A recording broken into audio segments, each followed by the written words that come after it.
मम वाचमिमां प्रसुप्तां सञ्जीवयत्यखिलशक्तिधरस्वधाम्ना अन्यांश्च हस्तचरणश्रवणत्वगादीन् प्राणान् नमो भगवते पुरुषाय तुभ्यम्। वन्दे मातरमम्बिकां भगवतीं वाणीरमोमात्मिकां कल्याणीं कमनीयकल्पलतिकां कैवल्यनाथप्रियां वेदान्तप्रतिपाद्यमानविभवां विद्वन्मनोरञ्जनीं श्रीचक्रांचितरत्नपीठनिलयां श्रीराजराजेश्वरीं श्रुतिस्मृतिपुराणानाम् आलयं करुणालयं नमामि भगवत्पादशङ्करं लोकशङ्करम्।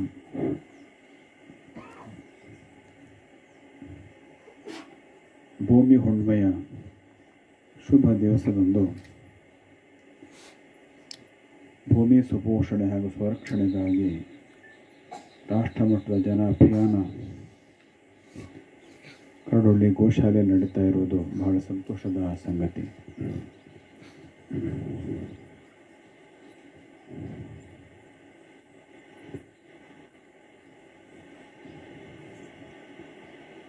ಭೂಮಿಯ ಸತ್ವ ಕಡಿಮೆಯಾಗಿದೆ. ಅದರಲ್ಲಿ ಮನುಷ್ಯನ ಕಾರಣ ಜಾಸ್ತಿ ಇದೆ. ಅವೈಜ್ಞಾನಿಕ ರಾಸಾಯನಿಕ ಗೊಬ್ಬರಗಳ ಬಳಕೆಯಿಂದಾಗಿ ಮತ್ತು ಬೇರೆ ಬೇರೆ ಕಾರಣಗಳಿಂದಾಗಿ ಇವತ್ತು ಭೂಮಿ ತನ್ನ ಸತ್ವವನ್ನು ಕಳ್ಕೊಂಡಿದ್ದಾಳೆ. ಹಾಗಾಗಿ ನಾವು ಇವತ್ತು ಜಾಗೃತ ಆಗಬೇಕಾಗಿದೆ ಅನ್ನೋದು ಈ ಕಾರ್ಯಕ್ರಮದ ಮುಖ್ಯ ಸಂದೇಶ.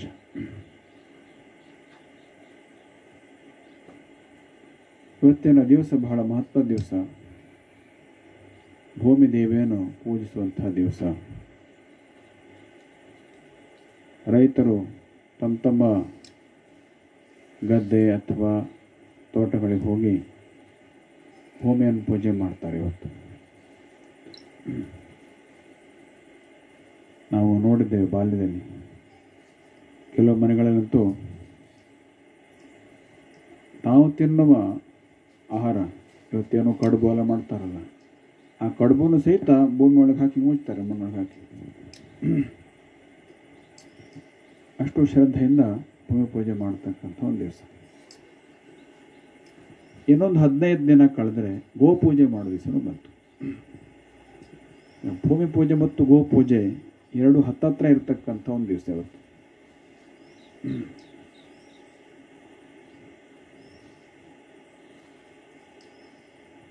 ಗೋವಿನ ಪರಿಸ್ಥಿತಿಯು ಕೂಡ ಹಾಗೆ ಆಗಿದೆ.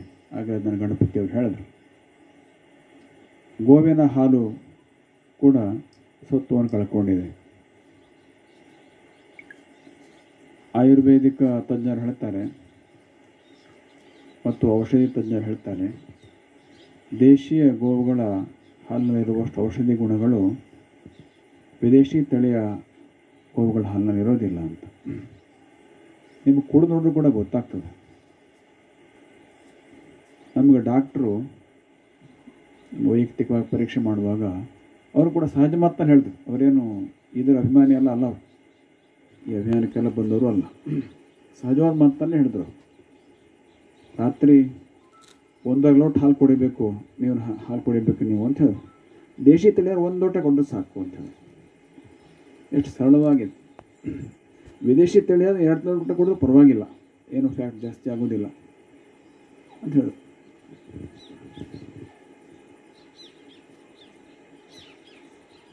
ಈ ರೀತಿಯಲ್ಲಿ ಗೋವಿನ ತಳಿ ಮತ್ತು ಭೂಮಿಯ ಒಂದು ರಕ್ಷಣೆ ಇವೆರಡರ ಅತ್ಯಂತ ಅಗತ್ಯತೆ ಇವತ್ತಿದೆ.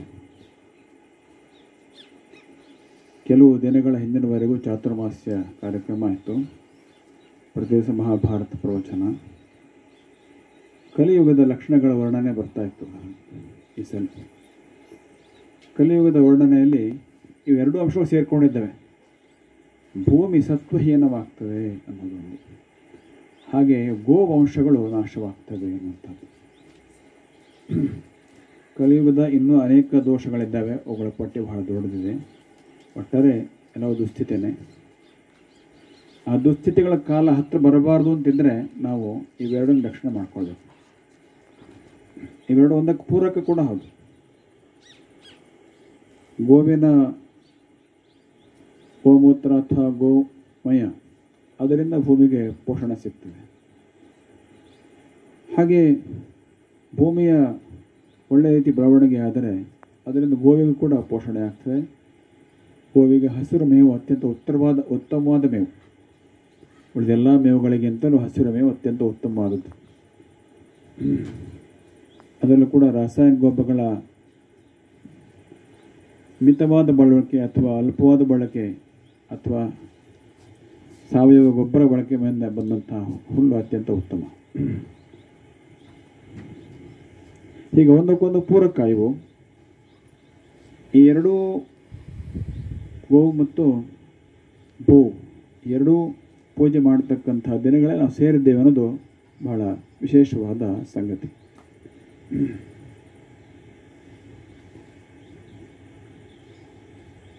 ಕಂಚಿಯ ಪರಮಾಚಾರ್ಯ ಚಂದ್ರಶೇಖರನ್ ಸರಸ್ವತಿ ಸ್ವಾಮಿಗಳು ಸ್ಮರಣೀಯರು.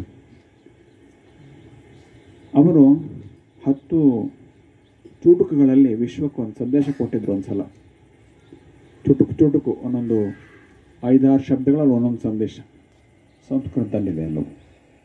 ಅದರ ಒಂದು ಇದು ಪೃಥ್ವಿ ಬಗ್ಗೆ, ಜನನಿ ಪೃಥ್ವಿ ಕಾಮದುಃಖ ಅಷ್ಟೇ ಅಂತ. ಈ ಭೂಮಿ ನಿನ್ನ ತಾಯಿ, ನಿನಗೆ ಬೇಕಾದದ್ದನ್ನೆಲ್ಲ ಕೊಡೋಳು ಅಂತ.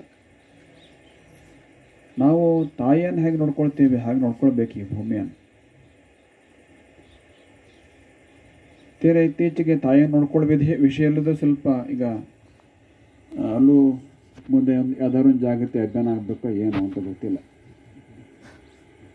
ಆದರೆ ಅಷ್ಟೊಂದು ನಮ್ಮ ಪ್ರದೇಶದಲ್ಲಿ ಬೆಳವಣಿಗೆ ಆಗಲಿಲ್ಲ ಅಂತ ಶುರುವಾಗಿದೆ.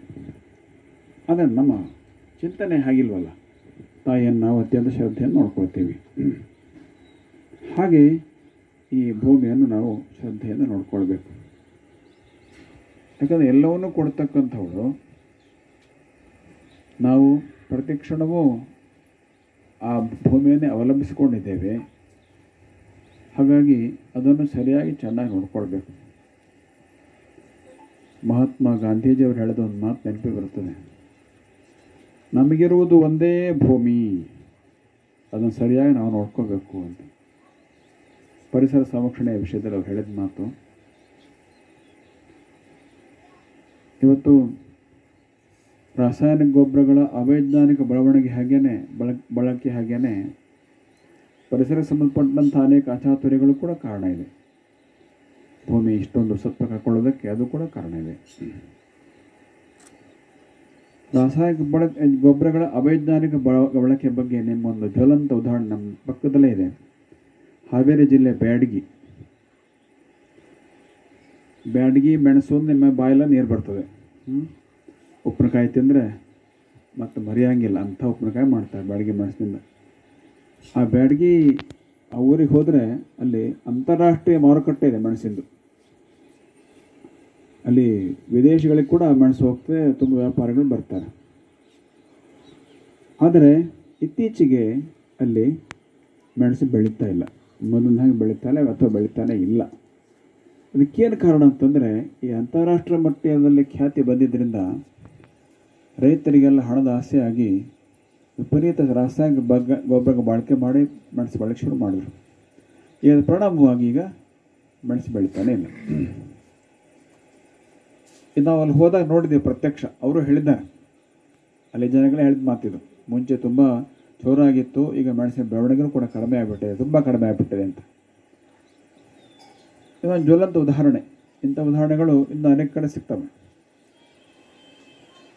ರಾಸಾಯನಿಕ ಗೊಬ್ಬರಗಳ ಅವೈಜ್ಞಾನಿಕ ಬಳಕೆ ಇದಕ್ಕೆ ಕಾರಣ. ಹಣದ ಆಸೆಯಿಂದ ಅತಿಯಾಗಿ ಬಳಕೆ ಮಾಡಿದ್ರೆ ಈ ರೀತಿಯಲ್ಲಿ ಭೂಮಿಯ ಆರೋಗ್ಯ ಹಾಳಾಗ್ತದೆ. ಆ ಸ್ಥಿತಿಗೆ ನಾವು ಹೋಗಿದ್ದೇವೆ. ಇನ್ನು ಪೂರ ಅಪಾಯ ಮಟ್ಟ ದಾಟಲಿಲ್ಲ. ಅದಕ್ಕೋಸ್ಕರ ಈ ಜಾಗೃತರಾಗಲೇಬೇಕಾಗಿದೆ. ಅದಕ್ಕಾಗಿ ಎಲ್ಲರೂ ಕೂಡ ಈ ವಿಷಯದಲ್ಲಿ ಜಾಗೃತರಾಗಬೇಕು. ಬರೀ ರೈತರು ಮಾತ್ರ ಅಲ್ಲ, ನಗರವಾಸಿಗಳು ಕೂಡ. ನಗರವಾಸಿಗಳಿಂದಲೂ ಕೂಡ ಅವರಿಗೆ ಗೊತ್ತಿಲ್ಲದೇ ಅನೇಕ ಅಚಾತುರ್ಯಗಳು ಭೂಮಿಯ ಬಗ್ಗೆ ಆಗ್ತಾ ಇರ್ತವೆ. ನಿಮ್ಮೊಂದು ಉದಾಹರಣೆ ಹೇಳಬೇಕು ಅಂದರೆ, ನೀವು ಇಲ್ಲಿಂದ ಹುಬ್ಬಳ್ಳಿಗೆ ಹೋದರೆ ಹುಬ್ಬಳ್ಳಿ ನಗರ ಪ್ರವೇಶ ಮಾಡೋಕ್ಕಿಂತ ಮುಂಚೆ ನಿಮಗೆ ಒಂದಷ್ಟು ದೊಡ್ಡ ದೊಡ್ಡ ಉರಿಯುವ ಗುಡ್ಡಗಳು ಕಾಣ್ತವೆ. ಉರಿಯುವ ಗುಡ್ಡಗಳನ್ನೇನೋ ಅವೆಲ್ಲ ಕಶ್ಮಲಗಳ ಗುಡ್ಡಗಳು, ಅದು ಬೆಂಕಿ ಹಾಕಿರ್ತಾರೆ ಅಷ್ಟೆ. ಒಂದೊಂದು 2-3 ಕಿಲೋಮೀಟರ್ ದಾರಿ ಕಟ್ಕೊಂಡು ಹೋಗ್ಬೇಕಲ್ಲಿ. ಕಶ್ಮಲಗಳು ಎಲ್ಲ ನಗರದ ತ್ಯಾಜ್ಯಗಳು. ಅದು ಮುಗಿಯೋದೇ ಇಲ್ಲ. ಎಷ್ಟು ವರ್ಷ ಬೆಂಕಿ ಆಯಿತು ಖರ್ಚಾಗೋದಿಲ್ಲ, ಯಾಕಂದ್ರೆ ಮತ್ತೆ ಹೊಸ್ತು ಬರ್ತಾನೆ ಇರ್ತವೆ. ಈ ನಗರದ ತ್ಯಾಜ್ಯಗಳಿರ್ತವೆ, ಅವುಗಳಿಂದ ಕೂಡ ಭೂಮಿಯ ಆರೋಗ್ಯ ಹಾಳಾಗ್ತವೆ. ವಿಶೇಷತಃ ಆಸ್ಪತ್ರೆಗಳು ಎಲ್ಲಿದ್ದಾವೆ ನೋಡಿ, ದೊಡ್ಡ ದೊಡ್ಡ ಆಸ್ಪತ್ರೆಗಳು, ಆ ಆಸ್ಪತ್ರೆಗಳ ಸಮೀಪದಲ್ಲಿ ತುಂಬ ಕಶ್ಮಲಗಳು ಬೀಳ್ತವೆ ಭೂಮಿಗೆ. ಅದು ಅನಿವಾರ್ಯ ಅಂತಲೂ ಇಟ್ಕೊಳ್ಳೋಣ. ಇವತ್ತಿನ ಪರಿಸ್ಥಿತಿಯಲ್ಲಿ ಆಸ್ಪತ್ರೆಗಳ ಬಳಕೆ ಅನಿವಾರ್ಯ ಆಗಿದೆ ನಮಗೆ. ಹೀಗೆ ನಗರಗಳ ಜನಗಳದ್ದು ಕೂಡ ಜವಾಬ್ದಾರಿ ಇದೆ. ವಿಪರೀತ ಪ್ಲಾಸ್ಟಿಕ್ ಬಳಕೆ ಇದೆಯಲ್ಲ, ಇದು ಕೂಡ ತುಂಬ ಅಪಾಯಕಾರಿ ಭೂಮಿ ಆರೋಗ್ಯಕ್ಕೆ. ಮನುಷ್ಯನ ಕೂದಲು ಭೂಮಿ ಮೇಲೆ ಬಿದ್ದರೆ ಅದು ಮಣ್ಣಲ್ಲಿ ಮಣ್ಣಾಗೋದಕ್ಕೆ ತುಂಬ ದೀರ್ಘಕಾಲ ತೆಗೆದುಕೊಳ್ತಂತೆ. ಆದರೆ ಪ್ಲಾಸ್ಟಿಕ್ಕು ಎಷ್ಟು ವರ್ಷ ಆದರೂ ಮಣ್ಣಲ್ಲಿ ಮಣ್ಣಾಗೋದು ಹಾಗೆ ಇರ್ತದೆ. ಬೆಂಕಿ ಹಚ್ಚಿದ್ರೆ ಮತ್ತೊಂದು ರೀತಿಯಲ್ಲಿ ಉಂಡೆ ಆಗ್ತದೆ ವಿನಃ ಅದು ಸಂಪೂರ್ಣ ಕರಗೋದಿಲ್ಲ.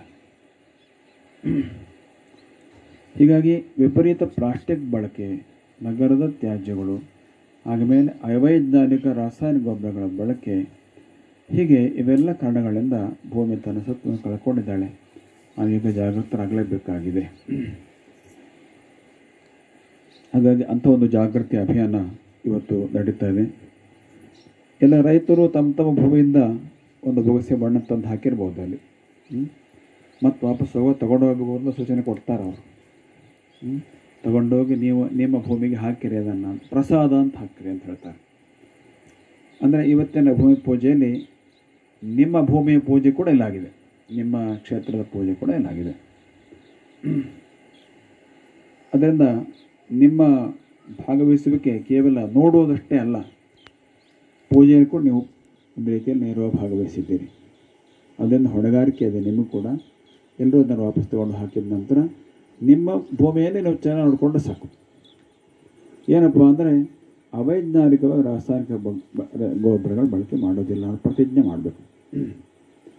ರಾಸಾಯನಿಕ ಗೊಬ್ಬರಗಳ ಬಳಕೆ ಇಲ್ಲದೇನೂ ಕೂಡ ಕೃಷಿ ಮಾಡಲಿಕ್ಕೆ ಸಾಧ್ಯ ಇದೆ ಅಂತ ತುಂಬ ಜನ ತೋರಿಸಿದ್ದಾರೆ. ಹಾಗಾದ್ರಂತೂ ಬಹಳ ಉತ್ತಮ. ಆದರೆ ಬಳಕೆ ಮಾಡಲೇಬೇಕು ಅಂತಿದ್ದರೆ ತಿಳಿದವ್ರು ಕೇಳಿಕೊಂಡು ವೈಜ್ಞಾನಿಕವಾದ ಪ್ರಮಾಣದಲ್ಲಿ ಮಾತ್ರ ಬಳಕೆ ಮಾಡಿದ್ರೆ ಅಷ್ಟೊಂದು ಹಾನಿ ಆಗೋದಿಲ್ಲ. ಹಾಗಾದರೂ ಮಾಡಬೇಕು ಕನಿಷ್ಠ ಪಕ್ಷ. ಆ ರೀತಿಯಲ್ಲಿ ನಾವು ಮಾಡಿದಾಗಲೇ ಈ ನಮ್ಮ ಭೂಮಿ ಸತ್ವವನ್ನು ಉಳಿಸ್ಕೊಳ್ತಾಳೆ ಮತ್ತು ಇನ್ನೂ ಅನೇಕ ಶತಮಾನಗಳ ಕಾಲ ನಮಗೆ ಎಲ್ಲವನ್ನೂ ಕೊಡ್ತಾಳೆ. ನಾವು ಎಚ್ಚರಿಕೆ ವಹಿಸದೇ ಇದ್ದರೆ ಬಹುಶಃ ಭೂಮಿ ಸತ್ವಹೀನ ಅಂತ ಕಲಿಯುಗದ ಲಕ್ಷಣ ಏನು ಹೇಳಿದೆ, ಅದು ಬರಲಿಕ್ಕೆ ಬಹಳ ದಿನ ತಡ ಆಗಲಿಕ್ಕಿಲ್ಲ. ಅದಕ್ಕಾಗಿ ನಾವೆಲ್ಲರೂ ಜಾಗೃತರಾಗೋಣ ಅಂಥೇಳಿ ನಮ್ಮ ಕಳಕಳಿ. ಗೋಶಾಲೆ ಆವಾರದಲ್ಲಿ ನಾವು ಕೂತಿದ್ದೇವೆ. ಸುಮಾರು ಒಂದು 25-30 ವರ್ಷದ ಹಿಂದೆ ಒಂದು 2-3 ಸಭೆಗಳಲ್ಲಿ ಈ ಪ್ರಸ್ತಾಪ ಆಯಿತು.